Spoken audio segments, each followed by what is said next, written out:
kunci hidup, temukan diri otentikmu, heal and get good. You're listening to KunciHidup.com, where you'll find the keys to life. Jadi, ada sebuah masa di dalam hidupku di mana aku itu merasa seperti kayaknya aku tuh berjalan terus gitu ya, non-stop. Tetapi kayaknya aku nggak pernah sampai ke tujuan. Aku udah banyak ikut kelas, aku banyak ikutan workshop, terapi, healing ini dan itu. Tetapi ya tetap aja gitu kan, setiap kali aku mau naik level, aku pasti selalu balik lagi ke pola yang lama. Aku selalu merasa kayaknya aku tuh nggak cukup baik, atau segala sesuatunya itu nggak cukup. Aku juga takut ditinggalkan, bahkan biasanya aku yang meninggalkan duluan, karena egoku tuh nggak terima kalau aku ditinggalin, ya kan? Jadi daripada aku yang diputusin, ceritanya aku yang mutusin dia gitu. Jadi kesannya aku yang lebih dominan gitu kan, yang lebih keren gitu. Nah, aku juga punya masalah untuk mempercayai orang. Dan yang paling aneh, aku itu tahu semua ilmunya, Say. Tapi ya itu tadi, aku masih tetap stuck. Kalau misalnya dirimu itu juga pernah merasakan hal yang sama, kamu nggak sendirian, Say. Dan itu bukan karena kamu itu nggak ada usahanya atau kurang usaha gitu ya. Mungkin ada bagian dari dirimu yang belum pernah benar-benar disentuh, yaitu inner childmu. Atau bagian kecil dari dirimu yang masih menyimpan cerita lama yang sebenarnya tidak benar, ada distorsinya di area tersebut. Some days I wish I had a relationship status.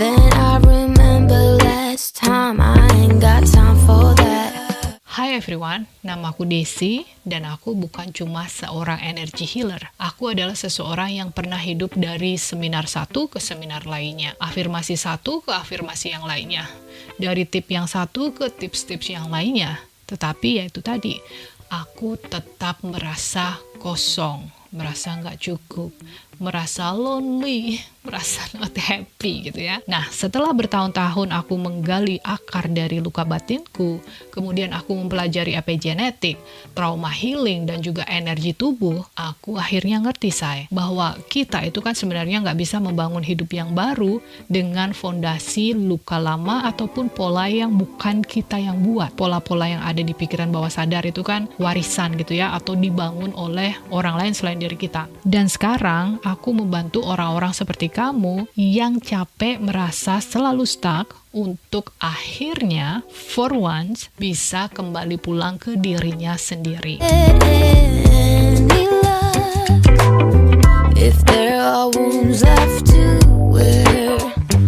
Sekarang kita akan membahas kenapa kita itu terus mengulang pola yang sama. Pernah nggak kamu itu mikir, kok aku selalu jatuh cinta sama orang yang unavailable ya? Atau kenapa ya setiap kali karirku itu lagi menanjak gitu ya, trajektorinya tuh naik, ada aja yang bikin aku mundur lagi, atau ada aja yang sabotase aku gitu. Atau mungkin kita itu tanpa sadar suka menyalahkan nasib misalnya, atau orang lain, ini gara-gara mau kondo sih, ini gara-gara si A, gara-gara pokoknya orang lain lah selain diri kita sendiri. Atau bahkan kita juga menyalahkan semesta. Padahal seringkali yang berulang itu bukan takdir, Say, tapi pola bawah sadar yang berasal dari luka masa kecil. Jadi gini, aku pernah mendampingi seorang klien yang selalu takut ditinggalkan. Setiap kali dia memiliki hubungan percintaan, dia itu selalu kayaknya clingy gitu ya, nempel mulu, SMS terus, pokoknya takut kalau cowoknya ngapa-ngapain dan lain sebagainya.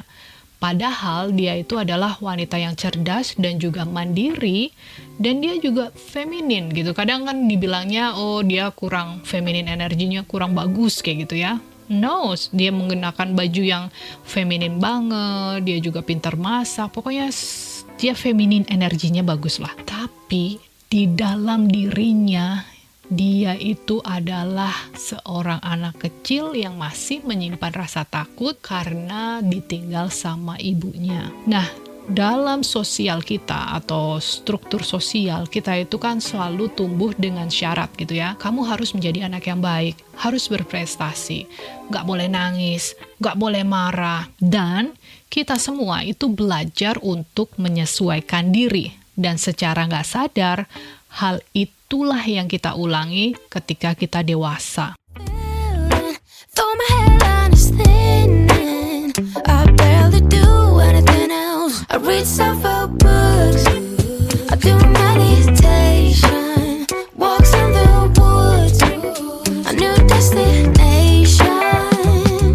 I sit with my feelings, sometimes I'm even journaling. I got a full-time job.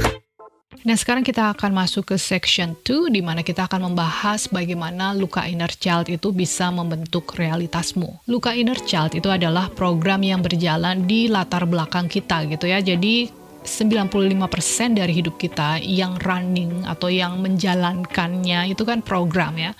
Nah, program itu ada di level PBS atau pikiran bawah sadar, di mana kita sama sekali nggak sadar gitu ya. Kita cuma menjalani hidup aja, bangun tidur, otomatis ke toilet. Atau yang didikannya kuat seputar agama, mungkin dia bangunnya jauh lebih pagi dan buru-buru melakukan ibadah. Dan ini semua adalah pola ya, apapun polanya.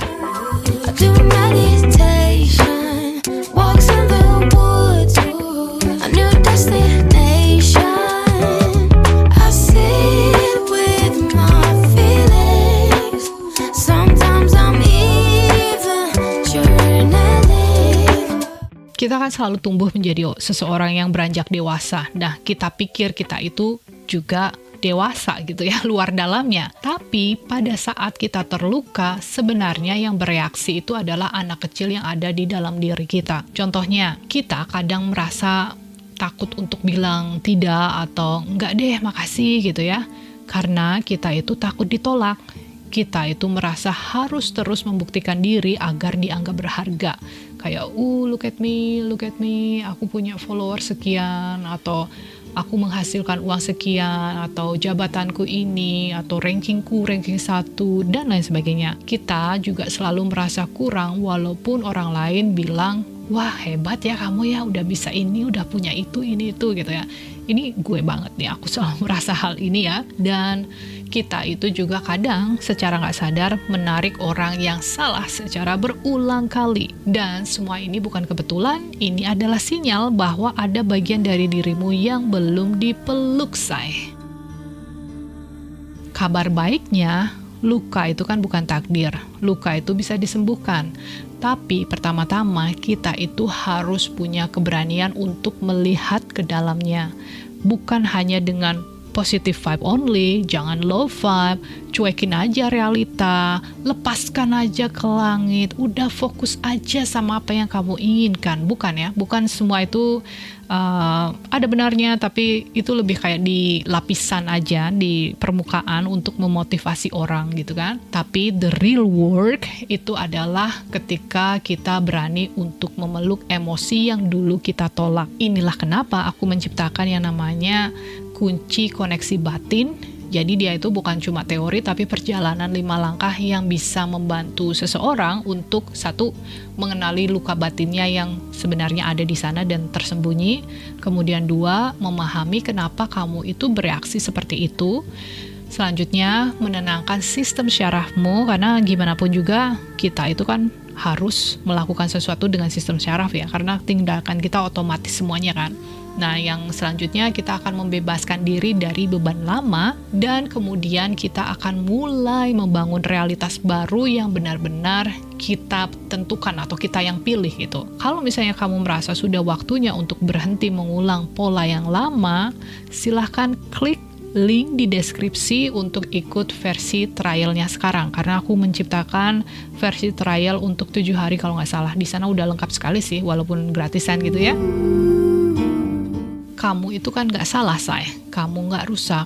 Kamu cuma membawa cerita lama yang belum selesai. Dan cerita itu kamu bisa ubah mulai hari ini. Kalau misalnya episode ini menggugah dirimu atau kamu ngerasa resonate dengan apa yang aku omongin, aku cuma minta 1 hal aja. Bagikan ke 1 orang yang kamu tahu sedang berada di posisi yang sama atau lagi ngerasa stuck kayak gitu loh.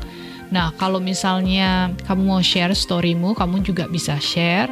Silahkan DM aku di Instagram Kunci Hidup 369 karena aku pasti baca. Sampai ketemu di episode selanjutnya. Ingat, pola itu kan bisa diubah ya, hidup itu bisa disembuhkan. Tetapi semuanya itu dimulai dari dalam.